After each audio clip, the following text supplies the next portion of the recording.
into your quiet time and not bargain, but sit there and say, I trust your mercy. You love to forgive me. I know I'm weak. I know I've blown it, but I've seen all those other Christians. They're as weak as I am, I tell you what. And you know, though my love is weak, it's real. It's sincere. Forgive me.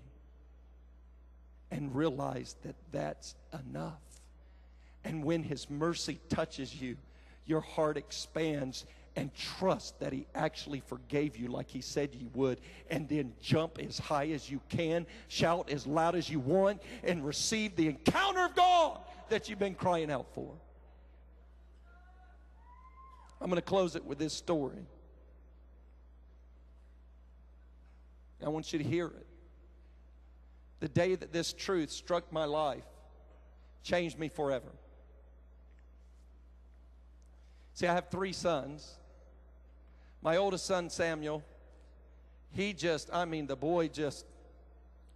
came out with that strong-willed, first child, I'll conquer the world. He went down a slide one time on a rocking horse. The first time was awesome, he said. The second time broke his arm really bad. I hear him crying, "Ah! Dad, I broke my arm." Ah! And he's pulling it like this. And we're sitting there, and the doctors, I rushed him to the emergency room, and he's pulling it, and he's going, "Dad, look, I'm not even crying anymore. I can move it." I go, "Stop!" I said, "I'm crying. Quit that."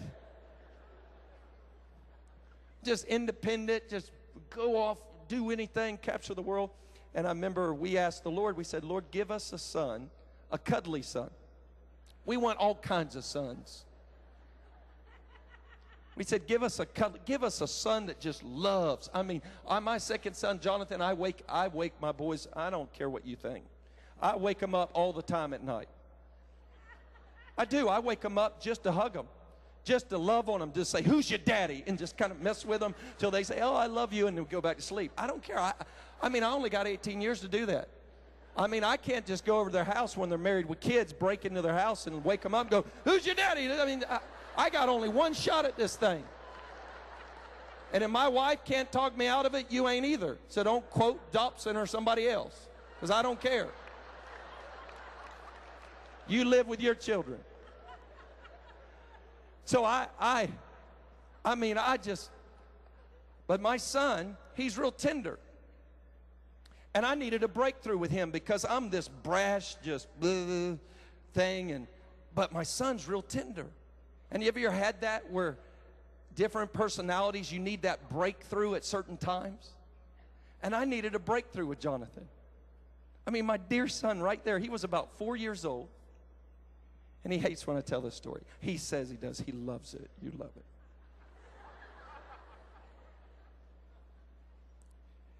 And I needed a breakthrough with him. And I remember I came home. I think it was a fast day, and my wife asked me to stop by Price Chopper and get milk, and I was in line forever. And it's horrible to be in a grocery store when you're fasting.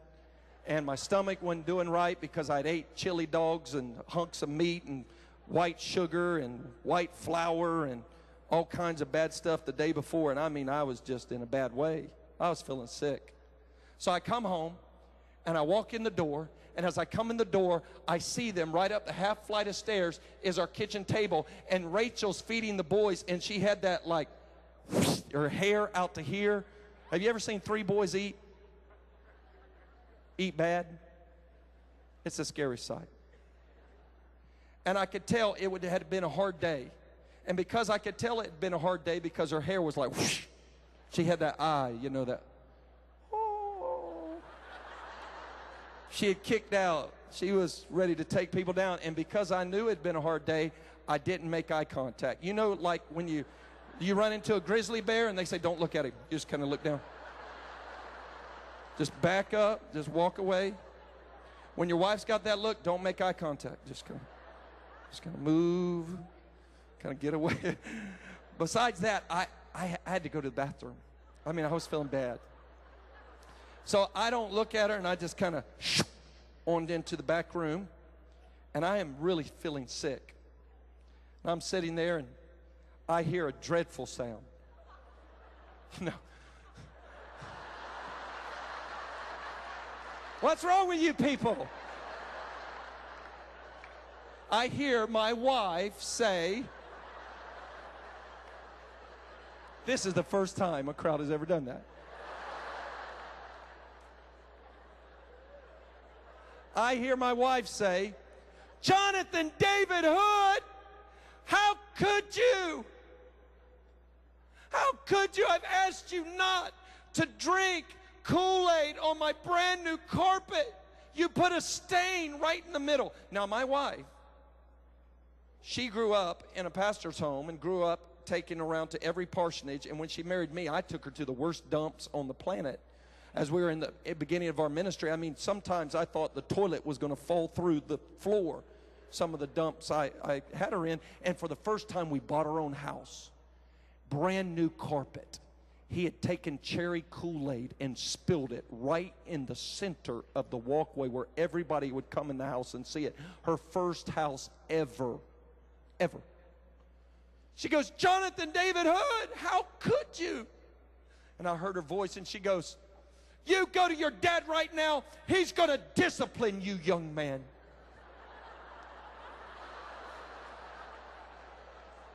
I'm going, oh no. I'm sitting there, I'm going, oh no. Here's the problem. Because Jonathan, he is real tender, and you don't even have to discipline him. You just got to say you're going to discipline him. He starts trembling. He just, he would just, you know, it's just different personalities. You know, there's the personality type that goes, oh, that didn't hurt at all. You better bring something better than that. You better bring your A game when you're going to discipline me, Dad. So, I mean, some of my boys look at me like, that's all you got?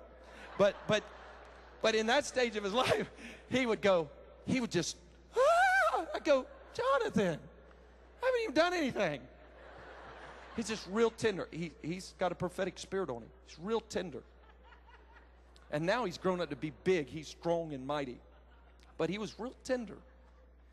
And I thought, oh my gosh, I can't do this. I mean, Jonathan comes in and he goes, he's standing there looking at me.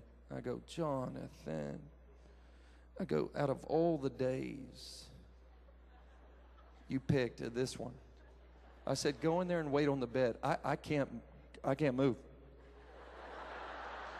I said, I'll be there as soon as I can, son. And I'm in a horrible fix. And all of a sudden, as I'm there, I'm praying, God help me, because I had to come through. How many of you know when your wife has that frazzled hair and your boys have done something like that, you better come through. Okay, men, how many of you are not married? I'm going to give you some free advice. You better come through. If you don't come through, you will hear about that thing every 5 years. Yeah, and that time you didn't. You remember that time? I needed you then. All I asked was for you to help me with my son. You will hear about that thing forever. You better buck it up and do whatever you got to do.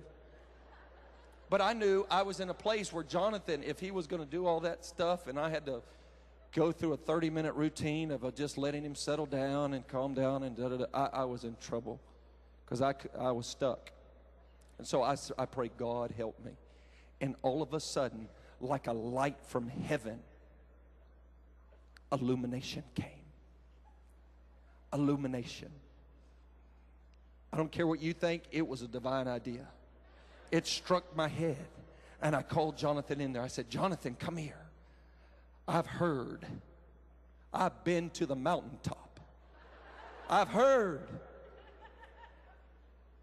And I said, here's the deal. You know I have to come through for your mom. And you really deserve it. I mean, you know better than to do that on her carpet. This is her first house. I said, if you're sorry and well, I'll just say it this way. I said to him very clearly, I said, here's the deal.